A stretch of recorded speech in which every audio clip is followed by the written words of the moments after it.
Salut à tous! Aujourd'hui dans cette vidéo recette, je vais vous montrer comment réaliser le gracieux cygne en pâte à choux.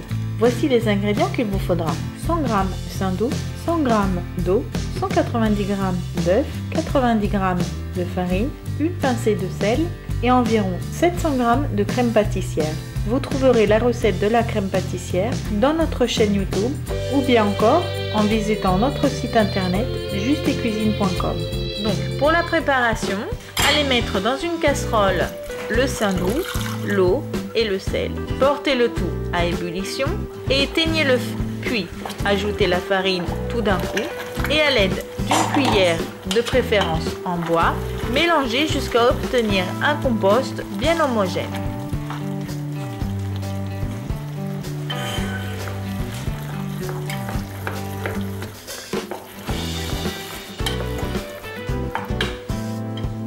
Ensuite, versez le tout dans un récipient, ajoutez la moitié des œufs en les incorporant grossièrement en mélangeant à l'aide d'une cuillère. Puis, ajoutez le restant d'œufs et incorporez bien le tout.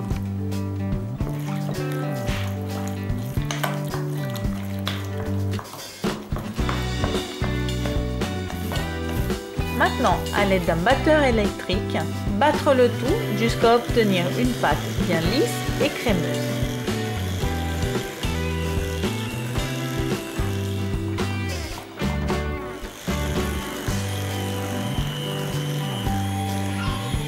Et voilà, notre pâte à choux est prête.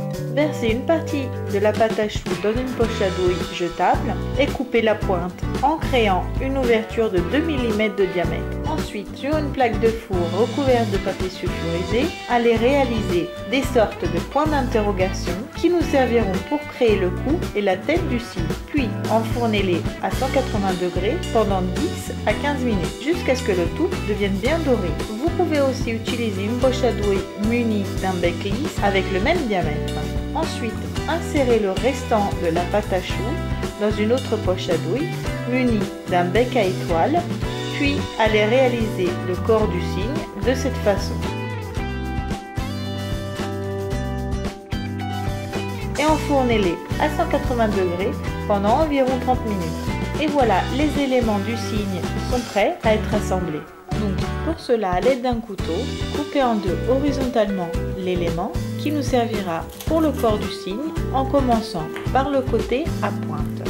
Ensuite, coupez en deux la partie supérieure de l'élément pour réaliser les ailes du cygne. Maintenant, sur la base de l'élément, allez créer une touffe de crème pâtissière en suivant le sens de cette façon. Ensuite, allez disposer les ailes sur le dessus en veillant bien de laisser une petite ouverture centrale où nous irons insérer par la suite la tête du cygne. Après avoir immergé la pointe d'un cure-dent dans du chocolat fondu, allez réaliser les yeux du cygne de cette façon. Enfin, allez saupoudrer avec du sucre glace et les cygnes sont prêts. A bientôt pour de prochaines vidéos recettes. Ciao ciao de Giuseppe Stefania.